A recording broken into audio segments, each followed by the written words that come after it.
Ça ne fait qu'une semaine.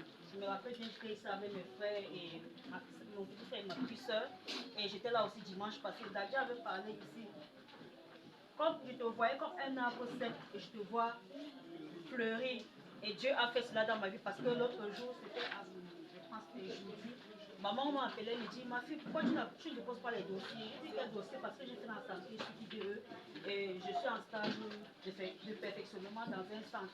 Elle me dit qu'il y a un papier qu'on doit déposer pour la contractualisation. Tu attends quoi? Je dis, maman, ouais. Elle dit, fais vite, envoie des papiers. Quand j'ai envoyé, maman me dit, elle a déposé. On attend ce que tu vas faire pour moi. Merci, je rends grâce au Seigneur. Je remercie toujours Daddy pour ce qu'il fait pour moi et dans ma famille. Daddy avait prié pour moi ici, pour le champ, le temps de pluie. Je n'ai pas remarqué la date. Tous les arbres du champ ne donnaient pas, tout ça séchait. Même le manioc, ça donne, ça sèche. Mais cette année-ci, comme Daddy a béni le sel, je suis partie lancer le sel partout. L'avocatier a donné, tout le mangue a donné les fleurs. J'attends alors, si on dit que maman, si les une fruits sont en gestation, ça sort. Acclame le Seigneur. Amen. Elle avait parlé ici l'année passée, moi je me rappelle, c'est quand elle parle. Elle disait que le champ ne produit rien. Elles ont travaillé avec sa mère fatiguée, ça ne produit pas. Maintenant, elle était venue donner, elle est venue même donner les prémices. Parce que quand j'ai prié, j'ai dit, va verser ça au champ, ça va produire. Ça a donné les avocats comme ça. Elle a chargé les avocats de venir dire qu'ici, là, vous allez respirer que les avocats. Alléluia. Amen. Alléluia. Amen. Et les autres fruits également donnent. Acclame le Seigneur.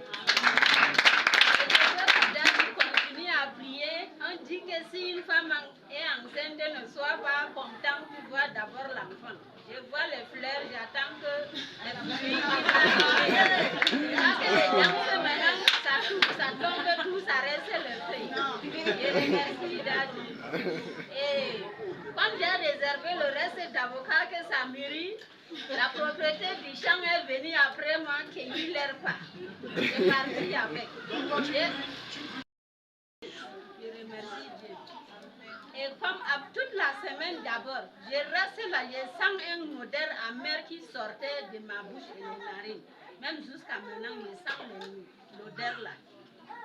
Et le cœur faisait mal, l'odeur sortait dans les narines, je sens une odeur comme le piment qui sortait dans ma narine. Je remercie Daddy. Que Dieu vous garde longue vie pour vous. Amen. Je viens pour remercier l'Éternel et remercier Daddy. Depuis janvier, là, j'étais à sec. La sécheresse là était sur moi grave. Même dans mon lieu de service, je n'avais plus de clients. Le téléphone ne sonnait plus, mais depuis que Daddy a prié, mardi passé, les gens ont commencé à appeler. Donc j'ai béni l'Éternel. Amen. Tout d'abord, j'aimerais rendre grâce à Dieu pour la santé et pour le vie qu'il essaie de m'accorder à ma famille et à moi. Dans la nuit, j'ai fait un rêve où j'étais avec ma camarade et il y avait un bœuf qui nous suivait. Comme ça qu'on s'est caché. Après ça, le matin, quand je me suis réveillée, je suis allée vers Daddy, je lui ai dit que j'ai fait un rêve où je vivais avec ma camarade. Il m'a posé la question à savoir qui veut te vendre. J'ai dit que je ne sais pas. Il a dit qu'on va prier. Donc j'aimerais rendre grâce à Dieu parce que j'ai été délivrée ce matin. Amen. Je viens rendre grâce à Dieu pour ce qu'il a fait dans la vie de mon petit frère, à travers notre Père spirituel. Parce qu'il y a de cela un mois, mon petit frère était en stage à Yaoundé, à Echine, au septembre. Il a commis une bêtise là-bas. D'après lui, il se dit que ce n'était pas grave.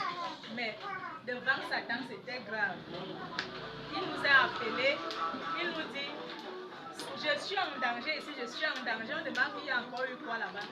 Il nous dit qu'il n'y avait pas l'énergie dans notre camp. Je suis allée mettre mon téléphone en charge hors du camp. Maintenant, on a fait l'appel, il n'était pas présent. Le lendemain, alors on fait l'appel, on dit que tous ceux qui n'étaient pas là, quand on faisait l'appel, on va les radier. Ils vont retourner au centre d'instruction à Koutaba. Il m'a appelé, je suis restée et lui dit que est-ce que tu crois que Dieu existe? Il est d'abord resté calme au téléphone. Donc il est resté calme comme quoi l'histoire si... Non. Il ne croyait pas, il avait les doutes dit. Et lui dit que est-ce que tu crois que Dieu peut faire quelque chose? Il me dit ah, je crois. Et lui dit que ne dis pas que ah, je crois que Dieu peut faire quelque chose.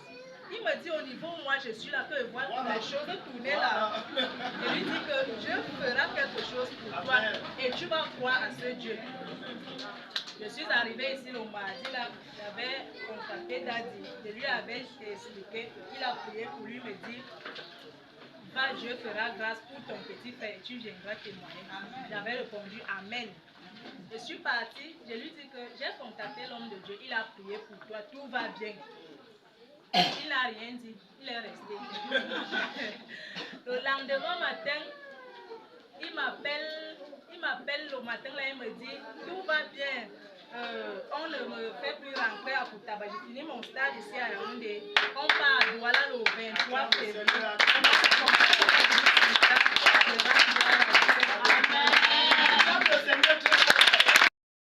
Je voudrais remercier le Seigneur parce que avant que je ne prie, je faisais des songes bizarres dans lesquels on m'appelait, on m'oppressait sur le lit. Moi et ma soeur, on l'oppressait chaque moment, on l'oppressait. On priait sur ça, ça n'allait pas. Depuis que Dadji a prié pour moi, je remercie vraiment le Seigneur parce que moi et ma famille, nous sommes délivrés.